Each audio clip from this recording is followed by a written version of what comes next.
Think and grow rich. प्रकरण पहिले. विचारांची शक्ती. असा माणूस ज्याने थॉमस एडिसनशी भागीदारी करण्याचा विचार केला. खरोखर विचार हे वस्तू असतात आणि जेव्हा विचारांचे रूपांतर संपत्तीत किंवा इतर भौतिक पदार्थात करण्याची जेव्हा त्यांना हेतू, चिकाटी आणि ज्वलंत इच्छा या त्रयींची जोड दिली जाते तेव्हा ते शक्तिशाली वस्तू बनतात. Edwin C. बार्नेस यांना आढळून आले की लोक विचार करतात आणि धनवान बनतात. हे कसे खरे आहे? त्यांना हा शोध एकाएकी लागला नव्हता. हे त्यांना हळूहळू कळाले. त्यांचा प्रारंभ झाला महान थॉमस एडिसन यांच्या धंद्यात त्यांचा भागीदार बनण्याच्या ज्वलंत इच्छेने. बार्नेस यांच्या इच्छेचे मुख्य वैशिष्ट्य हे होते की ती ठाम होती, निश्चित होती. त्यांना एडिसनसाठी नव्हे तर त्यांच्यासोबत काम करायचे होते. त्यांनी त्यांच्या अभिलाषेला वास्तवात साकार कसे केले याविषयीच्या तपशिलाचे काळजीपूर्वक अवलोकन करा आणि मग तुम्हाला संपत्तीकडे नेणारी 13 तत्त्वे चांगल्या रीतीने समजतील. जेव्हा ही इच्छा किंवा विचारांचा आवेग त्यांच्या मनात पहिल्यांदा झळकून गेला तेव्हा ते ही इच्छा पूर्ण करण्याच्या स्थितीत अजिबात नव्हते. त्यांच्या मार्गात 2 अडचणी उभ्या होत्या. ते श्री. एडिसन यांना ओळखत नव्हते आणि त्यांच्याकडे जाण्यासाठी न्यू जर्सीच्या ऑरेंजपर्यंत जाण्यासाठी लागणारे प्रवास भाड्याइतके पैसेही त्यांच्याजवळ नव्हते. अशी इच्छा पूर्ण करण्याचा प्रयत्न करणाऱ्या बहुसंख्य लोकांसाठी या अडचणी नाउमेद करण्यासाठी पुरेशा होत्या. पण बार्नेस यांची इच्छा मामूली नव्हती. त्यांची इच्छा पूर्ण करण्यासाठी मार्ग शोधण्याचा त्यांचा निर्णय इतका ठाम होता की पराभूत होण्याऐवजी त्यांनी गोण्यांसोबत प्रवास करण्याचे ठरवले. ते पूर्व ऑरेंजला मालवाहू गाडीने मालासोबत गेले. ते श्री. एडिसन यांच्या प्रयोगशाळेत पोहोचले आणि जाहीर केले की ते त्या संशोधकासोबत धंदा सुरू करू इच्छितात. या घटनेच्या काही वर्षांनंतर श्री. एडिसन यांच्या या पहिल्या भेटीविषयी बोलताना म्हणाले, "तो माझ्यासमोर उभा होता, एखाद्या साधारण भटक्यासारखा दिसणारा, पण त्याच्या चेहऱ्यावर आविर्भाव काहीसा असा होता जो हे कळवत होता की तो ज्याच्या मागोमाग आला आहे ते मिळवण्याचा त्याचा निर्धार पक्का होता. अनेक लोकांच्या वर्षानुवर्षांच्या अनुभवावरून मी हे शिकलो आहे की जेव्हा एखादा माणूस एखाद्या गोष्टीची इतकी खोल इच्छा बाळगतो की तिच्या प्राप्तीसाठी तो उभे आयुष्य पणास लावायला तयार असतो, तेव्हा त्याला जिंकायची खात्री असते. त्याने मागितलेली संधी मी त्याला दिली, कारण त्याने यश मिळेपर्यंत पाय रोवून उभे राहण्याचा निश्चय मनात केला होता. त्यानंतरच्या घटनांनी हे दाखवून दिले की त्याला अशी संधी देण्यात कोणतीच चूक झाली नव्हती."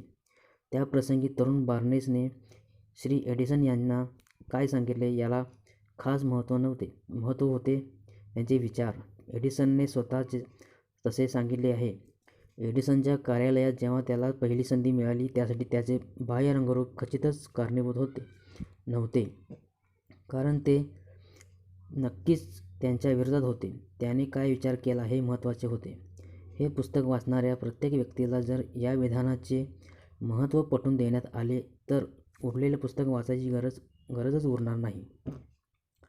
बार्नेसला काही एडिसनच्या पहिल्या मुलाखतीतच त्यांच्याशी भागीदारी करता आली नाही. त्यांना फक्त एडिसनच्या कार्यालयात काही काम करण्याची संधी मिळाली. त्यांना असे काम मिळाले जे एडिसनसाठी महत्त्वाचे नव्हते, पण बार्नेससाठी अतिमहत्त्वाचे होते. त्यांना त्यांच्या इच्छिलेल्या भागीदारांसोबत त्यांचा विक्रीचा माल सामान त्यांच्या नजरेत भरावा म्हणून मांडण्याची संधी मिळाली. महिने लोटले. बार्नेसने त्याच्या जीवनाचे निश्चित प्रमुख ध्येय म्हणून जी अभिलाषा उरात बाळगली होती ती पूर्ण करण्याची चिन्हे वरवर तरी दिसत नव्हती. पण बार्नेसच्या मनात काहीतरी महत्त्वाचे घडत होते. एडिसनच्या धंद्यात भागीदारी करायच्या आपल्या अभिलाषेला ते सातत्याने तीव्र करीत होते.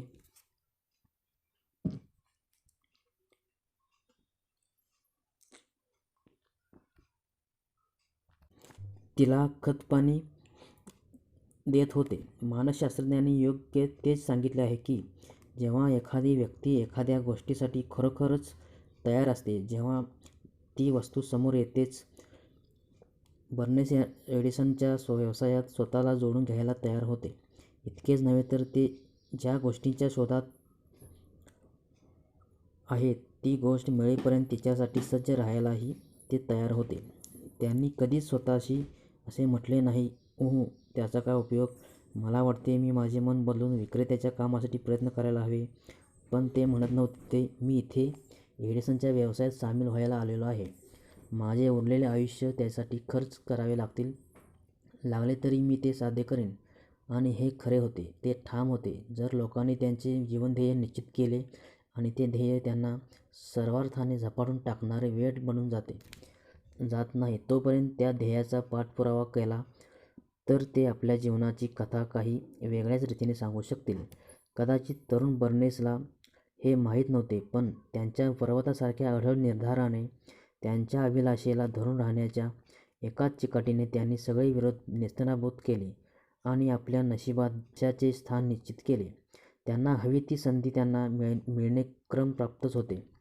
जेव्हा संधी आली तेव्हा ती वेगळ्याच स्वरूपात आली आणि बर्नेसच्या अपेक्षेपेक्षा वेगळ्याच दिशेने आलेली. संधीची हीच तर युक्ती आहे. तिला मागच्या दाराने घुसण्याची लबाड सवय असते. ती नेहमी दुर्दैवाच्या किंवा तात्पुरत्या अपयशांच्या वेशात छुपे वरदानच बनून येते. कदाचित बरेचसे लोक तिला ओळखू शकत नाहीत. त्यावेळी एडिसनचा एडिसन डिटेक्टिंग मशीन नावाचा कार्यालयीन उपकरणाचा शोध परिपूर्ण झाला होता. हे उपकरण नंतर एडिफोन नावाने ओळखले गेले. त्याचे विक्रेते या उपकरणाच्या विक्रीबद्दल फार उत्साही नव्हते. खूप परिश्रम न घेता ते विकता येणार नाही असे त्यांना वाटत होते. या परिस्थितीत बर्नेसला संधीचे दर्शन झाले. बर्नेस आणि या मशिनीचा संशोधक या दोघांखेरीज तर कोणालाच ज्यात रुची नव्हती अशा मशिनीच्या रूपात ही संधी चुपचाप सरपटत आली. बर्नेसला माहीत होते की तो एडिसन डिटेक्टिंग मशीन विकू शकतो. त्याने एडिसनला तसेच सुचविले आणि चालाखीने संधी हस्तगत केली. त्याने ते मशीन विकले. फक्त विकलेच नाही तर इतक्या यशस्वीपणे विकले की एडिसनने देशभर त्या मशिनीचे वितरण व विक्री करण्याचा करारच बर्नेसशी केला. या व्यावसायिक गठबंधनातून हे घोषवाक्य जन्मले, एडिसनने बनवलेले व बर्जेसने बसवलेले. या व्यावसायिक गठबंधनाने बर्नेसला मुबलक पैसा तर दिला, पण त्याने अफाट महान अशी सिद्धी मिळवली. त्याने हे सिद्ध करून दाखवले की खरोखरच एखादा माणूस विचार करून श्रीमंत बनू शकतो. बर्नेसच्या त्या मूलभूत अभिलाषेने बर्नेसला किती पैसा मिळवून दिला हे कळण्याचा कोणताही मार्ग माझ्याजवळ नाही. कदाचित त्यांना $2 ते $3 करोड मिळाले असतील. ती रक्कम काहीही असो, पण त्याने मिळवलेल्या महान मूल्यवान संपत्तीच्या तुलनेत तिचे महत्त्व नगण्य होते. ती अनमोल संपत्ती म्हणजे हे निश्चित ज्ञान की विचारांच्या एका अमूर्त तरंगाचे रूपांतर माहीत असलेल्या ज्ञानाचा वापर करून हुबेहूब भौतिक स्वरूपात करता येते. बर्नेसने महान एडिसनचा भागीदार झाल्याचा अक्षरशः विचार केला. त्याने आपण पैशात लोळत आहोत असा विचार केला. या विचाराला मूर्तिमंत करण्याचा प्रारंभ करण्यासाठी त्याच्याजवळ काहीच नव्हते.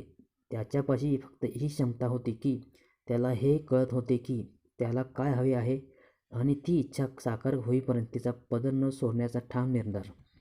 सुरुवात करायला त्याच्याकडे पैसा नव्हता. अगदी तुटपुंजे शिक्षण, कोणताच वशिला पाठबळ नव्हता. पण त्याच्यात अग्रेसर होण्याची जिद्द होती, जिंकण्याची इच्छा आणि श्रद्धा होती. या अमूर्त बळांच्या ताकदीवर त्याने एका काळच्या महान संशोधकासोबत पहिल्या क्रमांकावर राहण्याचा मार्ग पटकावला. आता आपण वेगळी परिस्थिती पाहू आणि अशा एका माणसाचा अभ्यास करू जो संपत्तीचे पुरावे अगदी दृष्टीपथात असतानाही पराभूत झाला. कारण तो ज्याच्या शोधात होता ते ध्येय 4 पावलांवर असताना अधिक होऊन त्याने प्रयत्न करण्याचे सोडून दिले. सुवर्णकाळापासून केवळ 3 फुटांच्या अंतरावर.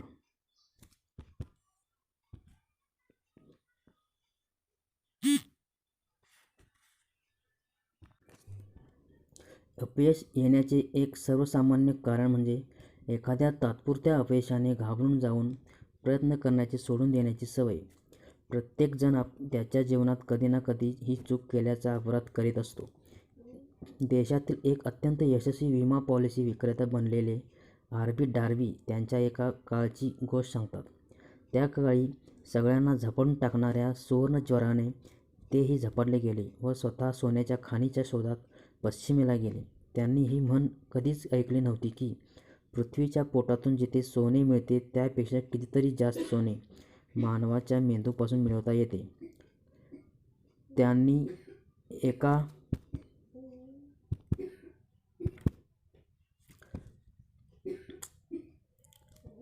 दाव्यावर आपला पैसा पणाला लावला.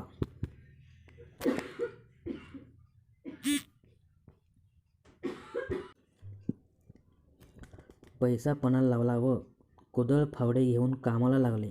काम परिश्रमाचे होते, पण त्यांची सोन्याची हाव ही ठाम होती. काही आठवड्यांच्या मेहनतीनंतर त्यांना अशुद्ध धातूच्या रूपात मोबदला मिळाला.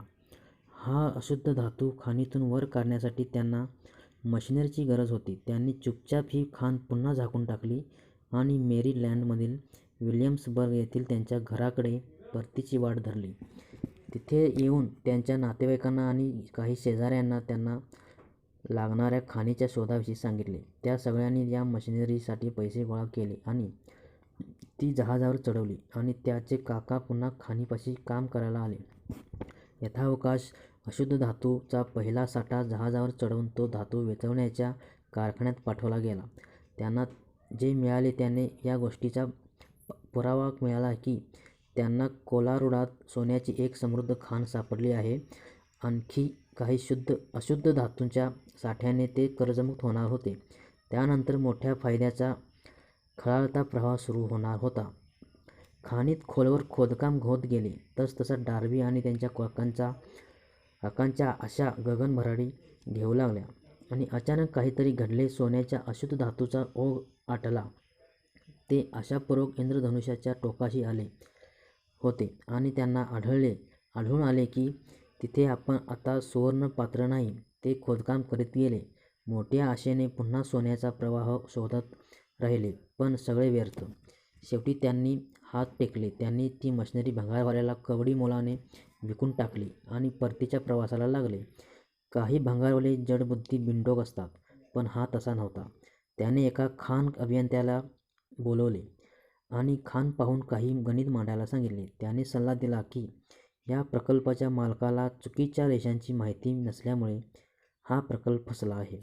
त्याने काही हिशोब मांडले आणि त्यांनी सांगितले की जिथे डार्बी व त्यांच्या काकांनी खोदकाम अर्धवट सोडले होते त्याच्या अगदी 3 फुटावर सोने सापडायलाच हवे. आणि झालेही अगदी तसेच. त्याचे म्हणणे तंतोतंत खरे झाले. त्या भंगारवाल्याला खाणीतल्या अशुद्ध धातूतून करोडो रुपये मिळाले, कारण त्याला माहीत होते की काम थांबवण्याआधी तज्ज्ञांचा सल्ला घेणे गरजेचे होते. मशिनरीसाठी लागणारा बराचसा पैसा त्या काळी खूप तरुण असलेल्या आरब्यू डार्बीच्या प्रयत्नातून मिळवले गेले होते.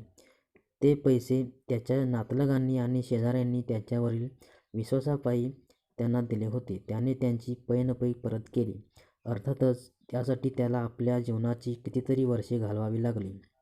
त्यानंतर बऱ्याच वर्षांनी जेव्हा श्री डार्बी यांना हे आढळून आले की अभिलाषा सोन्यात रूपांतरित होऊ शकते, तेव्हा त्यांनी त्यांचे आर्थिक नुकसान कितीतरी पटींनी भरून काढले. जेव्हा त्यांनी विमा पॉलिसी विकण्याच्या व्यवसायात प्रवेश केला तेव्हा त्यांना हा शोध लागला. सोने केवळ 3 फुटावर असताना त्यांनी पराभव पत्करल्यामुळे त्यांना प्रचंड संपत्ती गमवावी लागली. ही गोष्ट लक्षात ठेवून त्यांनी निवडलेल्या त्यांच्या व्यवसायात या गोष्टीचा फायदा करून घेतला. त्यांची पद्धत अगदी साधी होती. ते स्वतःशी म्हणायचे, 3 फुटावर सोने असताना मी थांबलो, पण जेव्हा लोक विमा पॉलिसी घ्यायला नाही म्हणतील तेव्हा कधीच थांबणार नाही. सोन्याच्या खाणीत व्यवसायात त्यांनी जो पळपुटेपणा दाखवला होता त्या अनुभवातून ते चिटकूपणाचा धडा शिकले होते. बऱ्याच लोकांना यश मिळायच्या आधी खूपसे तात्पुरते पराभव पत्करावे लागतात. कदाचित काही अपयशही पचवावे लागतात.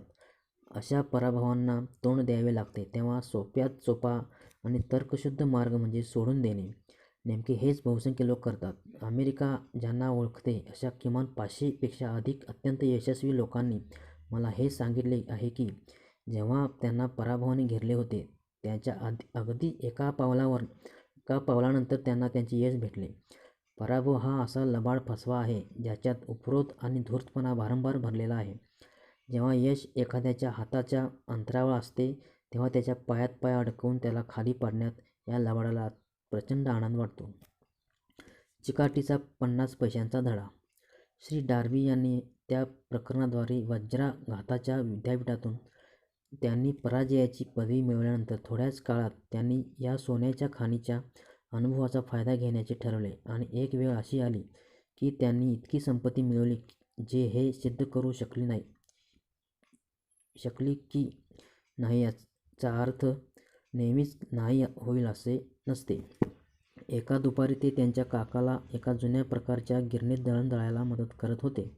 काकांचे एक विशाल शेत होते जेथे अनेक शेतकरी बटाईने काम करायचे. त्या दिवशी दुपारी हळूच गिरणीचे दार उघडले गेले आणि एक छोटी मुलगी आत आली आणि दारासमोर उभी राहिली.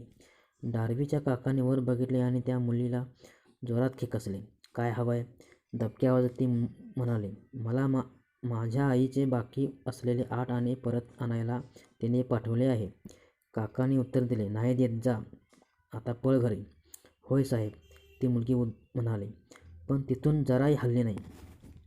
काकांनी आपले काम चालूच ठेवले व ते त्यात इतके गुंग झाले की ती मुलगी अजून तिथेच उभी आहे याकडे त्यांचे लक्षही गेले नाही. जेव्हा त्यांचे लक्ष तिच्याकडे गेले आणि ती अजून तिथेच उभी असल्याचे पाहिले तेव्हा ते तिच्यावर ओरडले, "मी तुला घरी जायला सांगितले ना, आता जा, नाहीतर मी तुझी चांगलीच खबर घेतो." ती छोटी मुलगी म्हणाली, "होय साहेब." पण ती तिथून एक तसूभरही हलली नाही. डार्बीच्या काकांनी ते पाहिले आणि त्यांनी गिरणीत टाकण्यासाठी उचललेले धान्याचे पोते खाली पटकले. तिथे पडलेली एक लाकडी फळी उचलली आणि त्या मुलीच्या दिशेने जाऊ लागले. त्यांच्या चेहऱ्यावरील भाव सांगत होते की आता नक्की ती मुलगी अडचणीत येईल. डार्बीने आपला श्वास रोखून धरला. त्याला खात्रीच वाटत होती की आता त्याला एका खुनाचा साक्षीदार व्हावा लागेल. त्याला माहीत होते की त्यांचे काका जाम भडक डोक्याचे होते. ती मुलगी उभी होती तिथे काका पोहोचले आणि त्या मुलीने चटक्यात एक पाऊल पुढे टाकले. त्यांच्या डोळ्यात पाहिले आणि टिपेच्या स्वरात किंचाळली, "माझ्या आईला तिचे 8 आणे मिळायलाच हवेत." काका जागीच खिळले. तिच्याकडे क्षणभर पाहिले आणि सावकाश हातातील लाकडी फळी खाली ठेवली. आपला हात खिशात घातला आणि 8 आण्याचे नाणे काढून त्या मुलीला दिले. त्या मुलीने ते पैसे घेतले आणि ज्या माणसावर तिने नुकताच विजय मिळवला होता त्याच्यावरून नजर जराही ढळू न देता हळूहळू मागच्या पावलांनी दाराच्या दिशेने सरकली. ती निघून गेल्यावर काका एका खोक्यावर बसले आणि खिडकीच्या बाहेर दूरवर 10 मिनिटांपेक्षा जास्त वेळ बघत बसले. त्यांना नुकत्याच बसलेल्या फटक्याबद्दल ते अवाक होऊन विचार करत लागले. श्री डार्बी देखील काही विचार करत होते. त्यांच्या जीवनातील हा पहिला अनुभव होता ज्यात त्यांनी पाहिले की एका शेतकऱ्याच्या छोट्या मुलीने अधिकारपदावरील एका प्रौढ व्यक्तीला जाणून-बुजून कसे नमवले. ती ते कसे करू शकली. त्याच्या काकांना असे काय झाले की त्यांनी त्याचा तापटपणा सोडून दिला व ते डरकाळ्या मारणाऱ्या वाघातून एक गरीब कोकरू बनले. त्या इवल्याशा मुलीने अशी कोणती विलक्षण शक्ती उपयोगात आणली जिच्यामुळे तिच्यापेक्षा वरचढ असलेल्या व्यक्तीवर ती प्रभाव टाकू शकली. हे आणि यासारखे अनेक प्रश्न डार्बीच्या मनात चमकून गेले. पण कितीतरी वर्षांनंतर हा प्रसंग मला सांगेपर्यंत त्यांना या प्रश्नांची उत्तरे सापडली नव्हती. आणखीन एक विलक्षण गोष्ट म्हणजे ज्या जुन्या गिरणीत त्या मुलीने डार्बीच्या काकांवर जरब बसवली होती अगदी त्याच स्थळी मला या वेगळ्या अनुभवाची एक गोष्ट सांगण्यात आली. आम्ही त्या कुबट वासाच्या जुन्या गिरणीत उभे होतो आणि श्री डार्बींनी मला ती असामान्य विजयाची कथा सांगितली आणि शेवटी विचारले, "आता तुम्ही याला काय म्हणाल?" त्या इवल्याशा मुलीने अशी कोणती चमत्कारिक शक्ती वापरली की ज्यामुळे तिने माझ्या काकांवर पूर्णपणे हुकूमत गाजवली? त्याच्या प्रश्नाचे उत्तर या पुस्तकात वर्णन केलेल्या तत्त्वांमध्ये सापडेल. उत्तर पूर्ण आणि सरळ आहे. या उत्तरात असा पुरेसा तपशील आणि अशा सूचना आहेत ज्या कोणालाही सहज समजू शकतात आणि त्या मुलीने आकस्मिकपणे ज्या शक्तीचा वापर केला तिचा वापर करता येतो. तुमचे मन सावध ठेवा आणि तुम्हाला दिसून येईल की नेमकी कोणती शक्ती त्या मुलीच्या बचावाला पुढे आली.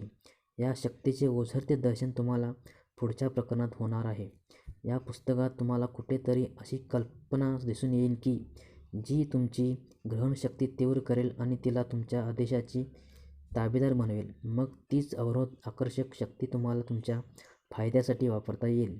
या अद्भुत शक्तीची जाणीव तुम्हाला पहिल्या प्रकरणात अनुभवता येईल किंवा त्यानंतरचे एखादे प्रकरण वाचताना ती तुमच्या मनात झळकून लागेल. ती केवळ एकाच कल्पनेच्या रूपात जाणवू शकते किंवा एखाद्या योजनेच्या हेतूच्या रूपात तुमच्या समोर येईल. ती कोणत्याही रूपात सामोरे आली की ती तुम्हाला तुमच्या भूतकालीन पराभवाच्या किंवा अपयशाच्या अनुभवाकडे मागे नेईल आणि त्यातून एखादा असा धडा तुम्हाला शिकविल ज्याद्वारे तुम्ही अपयशात गमावलेले सगळे पुन्हा मिळवू शकाल. जसे मी डार्बीजवळ त्या मुलीने नकळत वापरलेल्या त्या शक्तीचे वर्णन केले, त्याबरोबर त्याला मागच्या 30 वर्षात विमा एजंट म्हणून आलेल्या अनुभवांचा मागोवा घेता आला. त्याने प्रांजळपणे मान्य केले की त्याने त्या लहान मुलीपासून जो धडा घेतला होता त्या धड्याचा त्याच्या यशात बराच मोठा वाटा होता. श्री. डार्बींनी या गोष्टीकडे लक्ष वेधले ज्या वेळी एखादा संभाव्य ग्राहक विमा पॉलिसी न घेता माझी बोळवण करू पाहायचा, त्या वेळी माझ्या डोळ्यासमोर त्या जुनाट गिरणीत उभी असलेली ती लहान मुलगी दिसायची. आव्हानाची चमक असलेली तिचे मोठे डोळे आठवायचे आणि मी स्वतःशीच म्हणायचो, मला ही पॉलिसी विकलीच पाहिजे. माझ्या विक्रीचा मोठ्यात मोठा भाग मला नकार मिळाल्यानंतरच आहे. ते सोन्यापासून केवळ 3 फुटांवर असताना त्यांनी माघार घेण्यात केलेली चूकही त्यांना आठवली. ते म्हणाले, पण तो अनुभव छुप्या वेशातील आशीर्वादासमान होता. मी इतर कशातही यशस्वी होण्याआधी या अनुभवाने मला हा धडा शिकवला की मार्ग कितीही खडतर असला तरी माघार न घेता चालतच जावे. श्री. डार्बी आणि त्यांच्या काकांची सोन्याच्या खाणीची गोष्ट आणि शेतकऱ्यांच्या त्या लहान मुलीची गोष्ट विम्याचा व्यवसाय करणारे शेकडो लोक वाचतील यात काहीच शंका नाही. अशा सगळ्यांना लेखक एक सूचना देऊ करतो की दरवर्षी लाखो डॉलर्सच्या विमा पॉलिसी विकण्याच्या त्यांच्या क्षमतेबद्दल डार्बी त्या 2 अनुभवांचे ऋण मान्य करतात. जीवन असेच विचित्र असते. त्याचा अंदाजच लावता येत नाही. यश आणि अपयश या दोन्हींची मुळं साध्या अनुभवात असतात. श्री. डार्बींचे अनुभव रोजच्या जीवनात आढळणारे आणि साधेच होते. तरी त्यांनी जेव्हा त्यातून मिळालेला धडा उपयोगात आणून आपले भावी घडवायचे ठरवले तेव्हा त्यांचे हे अनुभव त्यांच्यासाठी जीवनाइतकेच महत्त्वाचे ठरले. त्यांना या अनुभवांचा फायदा झाला कारण त्यांनी त्या अनुभवांचे विश्लेषण केले आणि त्यातून धडा घेतला. पण ज्यांना यशाकडे नेणारे ज्ञान मिळवण्यासाठी अपयशाचा असा अभ्यास करण्याइतका वेळही नाही व त्याकडे त्यांचा कलही नाही, अशा लोकांचे काय होईल? अपयशाला संधीत रूपांतर करण्याची कला त्यांनी कशी आणि कुठे शिकावी? अशा प्रश्नांची उत्तरे देण्यासाठी हे पुस्तक लिहिले गेले आहे. याचे उत्तरे म्हणजे 13 तत्त्वांचे वर्णन. तरीही वाचताना हे लक्षात असू द्या की जीवनाच्या विचित्रतेविषयी तुम्हाला विचार करायला लावणाऱ्या त्या प्रश्नांच्या उत्तराच्या शोधात तुम्ही आहात. त्यांची उत्तरे कदाचित तुम्हाला तुमच्या मनातच सापडू शकतात. हे पुस्तक वाचत असताना एखादी कल्पना, योजना किंवा हेतू तुमच्या मनात आपोआप स्फुरेल. यश मिळवण्यासाठी तुम्हाला एखादीच भक्कम कल्पना पुरेशी असते. अशा कल्पक, रचनात्मक व उपयोगी कल्पना निर्माण करण्याची संधी आणि अत्यंत व्यवहारोपयोगी मार्ग या पुस्तकात वर्णन केलेल्या 13 तत्त्वांमध्ये समाविष्ट आहे. या तत्त्वांचे सविस्तर वर्णन करण्याअगोदर आम्हाला खात्री आहे की तुम्ही या महत्त्वाच्या सूचनांचे हक्कदार आहात. जेव्हा संपत्ती येऊ लागते तेव्हा ती इतक्या चटकन आणि इतक्या भरपूर प्रमाणात येते की एखाद्याला या गोष्टीचे आश्चर्यच वाटावे की त्या ओढग्रस्तीच्या वर्षांमध्ये हा ओघ कुठे लपला होता. हे अत्यंत विस्मयजनक विधान आहे आणि जेव्हा आपण ही लोकप्रिय समजूत विचारात घेतो की जे दीर्घकाळ कठीण कष्ट उपसतात त्यांनाच संपत्ती मिळते, तेव्हा तर ते विधान खास करून जास्तच नवलाचे वाटते. जेव्हा तुम्ही विचार करून श्रीमंत होऊ लागता तेव्हा तुम्ही पाहू शकता की संपत्तीचा प्रारंभ मनाच्या स्थितीने होतो, हेतूच्या ठामपणातून होतो. मग त्यासाठी तुमचे थोडे कष्ट असावेत वा नसोत, काही फरक पडत नाही. तुमच्या प्रमाणेच प्रत्येकाला हे जाणून घेण्यात रुची असावी की संपत्तीला आकर्षित करणारी ही मनाची स्थिती प्राप्त कशी करावी. मी 25,000 लोकांचा विश्लेषणात्मक अभ्यास करण्यात गेली 25 वर्षे खर्च केली कारण मला हे जाणून घ्यायचे होते की लोक या मार्गाने श्रीमंत कसे होतात. या संशोधनाविषयी शिवाय हे पुस्तक लिहिलेच गेले नसते. इथे एक महत्त्वाची सत्याची नोंद घ्या. व्यावसायिक मंदीला 1929मध्ये सुरुवात झाली आणि अध्यक्ष रूझवेल्ट यांनी सूत्रे सांभाळेपर्यंत पडझडीचा हा काळ आतापर्यंतच्या काळातील विक्रमी नोंदीचा काळ होता. त्यानंतर मंदीची लाट ओसरू लागली. ज्याप्रमाणे अंधाऱ्या चित्रपटगृहात दिव्यांच्या हळूहळू प्रखर होत जाणाऱ्या प्रकाशात तुम्हाला काही काळाच्या आत अंधाराचे उच्चाटन व्हावे, त्याचप्रमाणे लोकांच्या मनातील भीतीचे भूत सावकाश अदृश्य होत गेले आणि श्रद्धेचा उदय झाला. तुम्ही या तत्त्वज्ञानाच्या तत्त्वांवर प्रभुत्व मिळवले आणि या तत्त्वांचा वापर करण्यासाठी केलेल्या सूचना पाळताच तुमची आर्थिक स्थिती सुधारू लागते.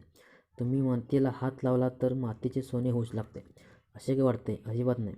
मानवजातीची एक मुख्य दुर्बलता म्हणजे सर्वसामान्य माणसाची अशक्य शब्दाशी अपरिचितता ही म्हणावे लागेल. त्याला असे सगळे नियम माहीत असतात जे उपयोगी पडत नाहीत, काम करत नाहीत. त्या अशा सगळ्या गोष्टी माहीत असतात ज्या करू नये. हे पुस्तक अशा लोकांसाठी लिहिले गेले आहे जे अशा नियमांच्या शोधात आहेत, ज्यांनी इतरांना यशस्वी बनवले आणि अशा नियमांसाठी आपले सर्वस्व पणाला लावायला जे तयार आहेत. खूप वर्षांपूर्वी मी एक सुंदर शब्दकोश विकत आणला. घरी घेऊन गेल्यावर मी पहिली गोष्ट केली ती ही की त्यातील अशक्य हा शब्द शोधून तो व्यवस्थितपणे शब्दकोशातून कापून टाकला. तुम्ही सुद्धा असे केल्यास ते शहाणपणाचेच ठरेल. यश त्यांना मिळते जे यशाविषयी जागरूक असतात. अपयश त्यांच्या वाट्याला येते जे बेपर्वाईने स्वतःला अपयशाविषयी जागरूक करतात. हे पुस्तक लिहिण्याचा हेतू हा आहे की जे त्यांच्या मनात अपयशाविषयीची जागरूकता यशाविषयीच्या जागरूकतेत बदलून टाकण्याची कला शिकण्याचा प्रयत्न करीत आहेत त्यांना मदत करणे. बऱ्याच लोकांमध्ये आढळून येणारी आणखी एक दुर्बलता म्हणजे स्वतःच्या समजुतीनुसार आणि विचारानुसार प्रत्येकाला आणि प्रत्येक गोष्टीला जोखणे, त्याचे मोजमाप करणे. हे पुस्तक वाचणाऱ्यांपैकी काही लोकांचा असा विश्वास असेल की कोणीही विचार करून श्रीमंत होऊ शकत नाही. ते संपत्तीचा विचार करू शकत नाहीत कारण त्यांचे विचारच नेहमीच्या सवयीनुसार दारिद्र्य, गरजा, दुःख, अपयश आणि पराभवात खितपत पडलेले असतात. लाखो लोक हेनरी फोर्ड यांच्या अमाप सिद्धीला पाहून त्यांच्या सुदैवाचा किंवा प्रतिभेचा किंवा फोर्ड यांच्या अमाप संपत्तीसाठी ज्या गोष्टीला श्रेय देत असतील त्या गोष्टीचा हेवा करतात. कदाचित लाखात एक व्यक्तीलाच फोर्ड यांच्या यशाचे रहस्य माहीत असेल, पण ज्यांना हे माहीत आहे असे लोक एकतर विनम्र आहेत किंवा त्याबद्दल बोलायला ते राजी नाहीत, कारण ते रहस्य अत्यंत साधे आहे. एक छोटी गोष्ट हे रहस्य पूर्णपणे वर्णवायला पुरेशी आहे. आता प्रसिद्ध असलेल्या त्यांची V8 गाडी बनवायचा निर्णय जेव्हा फोर्ड यांनी घेतला तेव्हा त्यांनी 8 सिलेंडर एकाच ठिकाणी असलेले मशीन बनवायचा विचार केला आणि तसा आराखडा बनवून आणण्याची सूचना त्यांच्या अभियंत्यांना केली. आराखडा कागदावर तयार झाला, पण त्यांच्या अभियंत्यांना ठामपणे वाटत होते की या आराखड्यानुसार इंजिन बनणे केवळ असंभव होते. फोर्ड म्हणाले, कसेही करून ते तयार करा. त्यांचे उत्तर होते, पण ते अशक्य आहे. काम चालू द्या, फोर्ड यांनी आदेश दिला, आणि कितीही वेळ लागला तरी चालेल, पण तुम्हाला यश मिळेपर्यंत काम चालू ठेवा. अभियंते पुढे सरसावले. त्यांना या कंपनीत नोकरी टिकवायची असली तर त्यांच्यासमोर दुसरा पर्यायच नव्हता. 6 महिने गेले आणि काहीच घडले नाही. दुसरे 6 महिने गेले, अजूनही काहीच घडत नाही. अभियंत्यांनी फोर्ड यांच्या हुकुमाची अंमलबजावणी करण्यासाठी प्रत्येक योजना आजमावून पाहिली, पण शेवटी हाती काहीच लागत नव्हते. शिवाय हे अशक्यही वाटत होते. वर्षाच्या अखेरीस फोर्ड यांनी आपल्या अभियंत्यांची भेट घेऊन परिस्थितीची पाहणी केली आणि पुन्हा त्या अभियंत्यांनी त्यांना सांगितले की त्यांच्या आदेशाची पूर्तता करण्याचा कोणताच मार्ग दिसत नव्हता. चालू ठेवा, फोर्ड म्हणाले. मला ते हवं आहे आणि मला ते मिळेलच. पुन्हा काम चालू झाले आणि मग जणू जादूची कांडी फिरली आणि ते रहस्य उलगडले. फोर्ड यांच्या निर्धाराचा पुन्हा विजय झाला होता. कदाचित या कथेतील बारीक-सारीक तपशील सुटले गेले असतील तरीही त्यातील तथ्य आणि तात्पर्य हे मात्र खरे आहेत.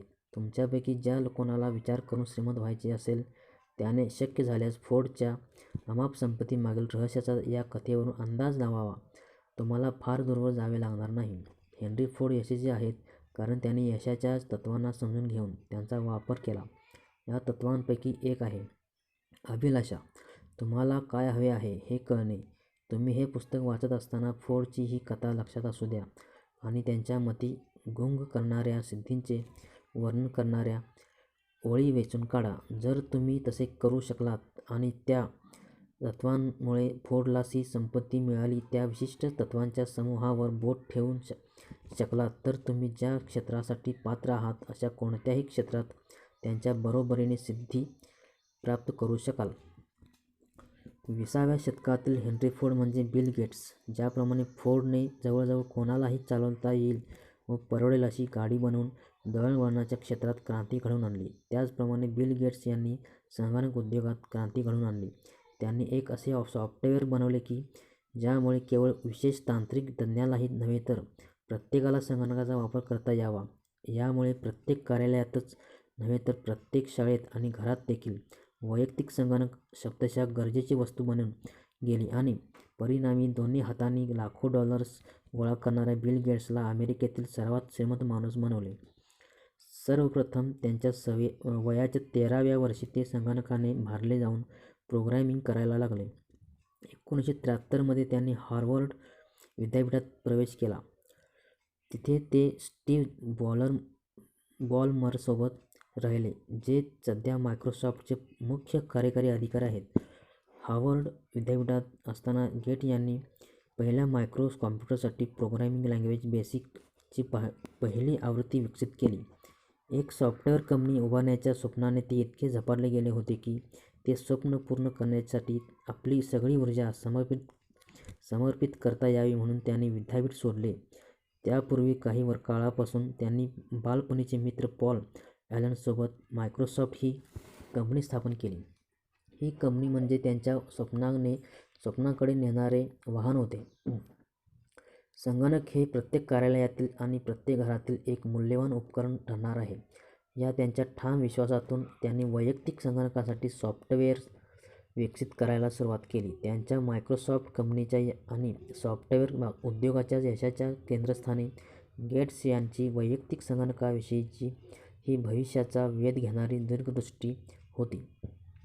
आपले प्रमुख ध्येय साकार केल्यानंतर त्यांनी गप्प न बसता सतत प्रगत संगणक कार्यक्रम विकसित करण्याच्या व्यवसायात तर नवीन ध्येयांचा पाठपुरावा केलाच शिवाय आपली पत्नी मेलिंडा हिच्यासह जगातील सर्वात मोठ्या धर्मांध संघटनेची स्थापना करून परोपकारी कामाचे ध्येयही गाठले. तुम्ही तुमच्या नशिबाचे मालक, तुमच्या आत्मारूपी जहाजाचे कप्तान आहात. जेव्हा इंग्रजी कवी डब्ल्यू. हेनले यांनी भविष्यकथनात्मक ओळी रचल्या, मी माझ्या नशिबाचा मालक, माझ्या आत्मारूपी जहाजाचा कप्तान आहे, तेव्हा त्यांनी आपल्याला हे कळवायला हवं होते की आपण आपल्या नशिबाचे मालक आणि आत्म्याचे कप्तान यासाठी असतो कारण आपल्या विचारांना नियंत्रित करण्याची शक्ती असते. त्यांनी आपल्याला हेही सांगायला हवे होते की आपली पृथ्वी हा ग्रह ज्याच्यात तरंगत आहे, आपण ज्यात संचार करतो व ज्यात आपले अस्तित्व असते, असा इथर म्हणजे ऊर्जेचे एक रूप आहे. ही ऊर्जा कल्पना करता येणार नाही अशा वेगवान लहरींच्या स्पंदनाच्या रूपात गतिशील असते. इथरमध्ये एक प्रकारची सार्वत्रिक शक्ती भरलेली असते, जी आपण आपल्या मनात धारण केलेल्या विचारांशी जुळवून घेते आणि आपले विचार प्रत्यक्ष साकार करण्यासाठी नैसर्गिक मार्गाने आपल्यावर प्रभाव टाकते. जर कवीने आपल्याला हे सहज सत्य सांगितले असते तर आपल्याला कळाले असते की आपण आपल्या नशिबाचे मालक, आपल्या आत्म्याचे कप्तान कसे असतो.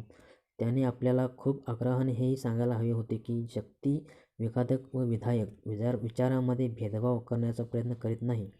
ती जितक्या चटकन गरिबीच्या विचारांना वास्तवात साकार करते, तितक्याच सहजतेने समृद्धीच्या विचारांवर आपण काम करावे व ती समृद्धी प्रत्यक्षात आणावी म्हणून आपल्याला प्रभावित करीत असते.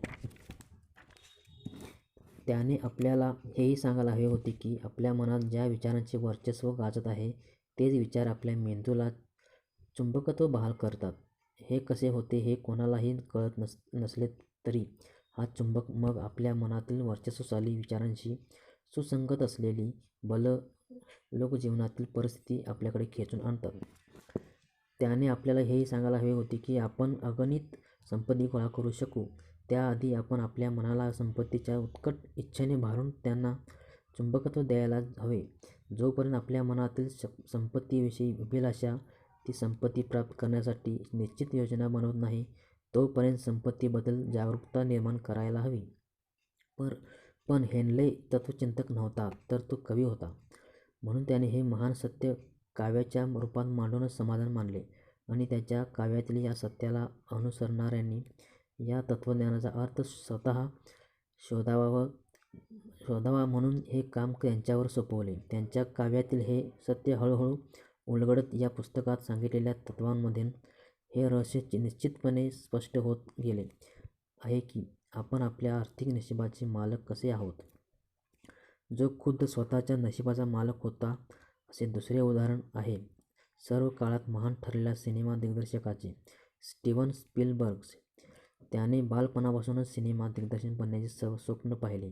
तो अगदी लहान असतानाच त्याने एका जुन्या पुराण्या कॅमेऱ्याच्या मदतीने हौसेने सिनेमे बनवायला आरंभ केला आणि त्याचे स्वप्न कधीच दडपले गेले नाही. स्पीलबर्गचा चित्रपट उद्योगात युनिव्हर्सल स्टुडिओजमधला प्रवेश एक दंतकथा बनून गेला आहे. प्रवाशांना सिनेउद्योगाच्या जगतात डोकावून बघता यावे म्हणून आयोजित गेलेल्या युनिव्हर्सल स्टुडिओच्या टूरमध्ये तो दाखल झाला. छोट्या ट्रेनसारख्या चाकांवरून जाणाऱ्या ट्राममधून प्रवाशांना सिनेजगताची सफर घडवून दिली जायची. स्टीव्हन मध्येच त्या ट्राममधून गुपचूप निसटला आणि ती टूर संपेपर्यंत एका ठिकाणी लपून बसला. दिवस संपल्यानंतर त्याने दारावरच्या चौकीदाराला काहीतरी थातुरमात्र कारण सांगितले. त्यानंतर तो 3 महिनेपर्यंत त्या स्टुडिओत रोज जात राहिला. तो नेहमी पांढरा सूट परिधान करायचा आणि हातात ब्रीफकेस ठेवायचा. त्यामुळे चौकीदार त्याला उन्हाळ्यात स्टुडिओत काम करणाऱ्या विद्यार्थ्यांपैकी एक विद्यार्थी असा समजायचा. त्याने लेखक, संकलक आणि दिग्दर्शक यांच्याशी बोलण्याची संधी साधून त्यांच्याशी मैत्री जुळवली. इतकेच नव्हे तर त्याने तिथले एक निरकामी कार्यालय शोधले, त्याचा ताबा घेतला आणि त्या इमारतीच्या माहितीकोशात स्वतःचे नावही नोंदवले. त्यानंतर त्याने स्टुडिओच्या दर्शनची बाजू सांभाळणाऱ्या सीड शिनबर्ग या प्रोडक्शन हेडशी संधान साधले. त्याच्या महाविद्यालयीन काळात त्याने तयार केलेले फिल्म प्रकल्प त्यांना दाखवले. ते बघून शिनबर्ग इतके प्रभावित झाले की त्यांनी या तरुणाला स्टुडिओचे कंत्राट दिले. 1974 मध्ये कॅनस फिल्म समारोहात त्याच्या पहिल्या पूर्ण लांबीच्या सिनेमाचा द शुगरलँड एक्सप्रेसच्या समालोचकांनीही गौरव केला आणि उत्कृष्ट पटकथा लेखनाचे पारितोषिक स्पीलबर्गला मिळाले. पण दुर्दैवाने हा चित्रपट जास्त पैसे मिळवू शकला नाही. त्यानंतर एका वर्षाने जेव्हा त्याच्या हाती जॉम हे पुस्तक पडले, तेव्हा त्याच्यासमोर मोठी संधी उभी राहिली. स्टुडिओने आधीच जॉर्जवर चित्रपट बनवायचे ठरवले होते आणि त्यासाठी एका सुप्रसिद्ध निर्मात्याची निवड देखील केली गेली होती. स्पीलबर्गला कोणत्याही किमतीवर हा चित्रपट करायचा होता. त्याचा चित्रपट द शुगरलँड एक्सप्रेस बॉक्स ऑफिसवर आपटला असला तरी त्याच्या आत्मविश्वासात जराही घट झाली नव्हती आणि त्याने या चित्रपटाच्या निर्मात्यांना त्यांनी निवडलेला दिग्दर्शक रद्द करून त्याला या चित्रपटाचे दिग्दर्शन करून देण्यासाठी राजी केले. हे काम तितकेसे सोपे नव्हते. निर्मितीच्या सुरुवातीपासूनच अडचणी येऊ लागल्या. तांत्रिक आणि आर्थिक अंदाजपत्रकाविषयी काही अडचणी निर्माण झाल्या. तरीही जेव्हा 1975 मध्ये जॉर्ज हा चित्रपट प्रदर्शित झाला, तेव्हा त्याला दुहेरी यश मिळाले. त्याने बॉक्स ऑफिसवर व्यवसाय केला आणि विवेचकांनी त्याच्यावर प्रेम केले. हा चित्रपट प्रदर्शित झाल्याच्या एका महिन्याच्या कालावधीतच त्याने $60 दशलक्ष कमाई केली. त्या काळी एवढी रक्कम कोणाच्याही ऐकण्यात नव्हती. त्यानंतरच्या काही वर्षात स्पीलबर्गने अनेक चित्रपट दिग्दर्शित केले, ज्यांच्यामध्ये इंडियाना जोन्सची लोकप्रियता, शृंखला पारितोषिक विजेता the colour purple, empire of the sun आणि ई.टी. या चित्रपटांचा समावेश होता. त्यानंतर त्याने जुरासिक पार्क हा चित्रपट दिग्दर्शित केला. स्पीलबर्गचा हा तिसरा चित्रपट त्या काळातील चित्रपट इतिहासातील सगळ्यात जास्त विक्रम नोंदवणारा अत्यंत यशस्वी चित्रपट ठरला. त्या चित्रपटाच्या नावाने निघालेली खेळणी, इतर विक्रीच्या वस्तू आणि तिकीट विक्री मिळून या चित्रपटाने 1 अब्जापेक्षा जास्त डॉलरची कमाई केली. स्पीलबर्गने आपल्या स्वप्नांचा पाठलाग करणे चालूच ठेवले. त्याने हॉलिवूडच्या इतर 2 महत्त्वपूर्ण व्यक्तींसोबत स्वतःची निर्माण कंपनी स्थापन केली व तिला नाव दिले ड्रीमवर्क्स स्वप्नकार्य. आता आपण या तत्त्वांपैकी पहिल्या तत्त्वास तपासून पाहण्यास सज्ज आहोत. त्यासाठी मन मोकळे ठेवा. पुढचे वाचत असताना हे लक्षात ठेवा की ती तत्त्वे म्हणजे केवळ एका व्यक्तीने लावलेले शोध नाहीत. ज्यांनी अढळक संपत्ती कमावली आहे अशा 500च्या वर लोकांच्या जीवनाच्या अनुभवातून ही तत्त्वे गोळा केली गेली आहेत. हे सगळे लोक दारिद्र्यातून वर आले आहेत. त्यांच्याजवळ ना जास्त शिक्षण होते ना प्रभाव, पण तरीही या तत्त्वांनी त्यांना देदीप्यमान यश मिळवून दिले. तुम्हीही तुमच्या फायद्यासाठी या तत्त्वांना कामाला लावू शकता. तुम्हाला असे आढळून येईल की असे करणे सोपे आहे, अवघड नाही. तुम्ही पुढचे प्रकरण वाचण्याआधी मी तुम्हाला कळवू इच्छितो की त्यात दिलेली माहिती वस्तुस्थितीचे निदर्शक आहे. या प्रकरणात वर्णन केलेल्या 2 व्यक्तींच्या जीवनात या तत्त्वांनी जसे अद्भुत व आश्चर्यजनक बदल घडवून आणले आहेत, तसेच ती तुमचेही संपूर्ण आर्थिक भावी बदलू शकतात.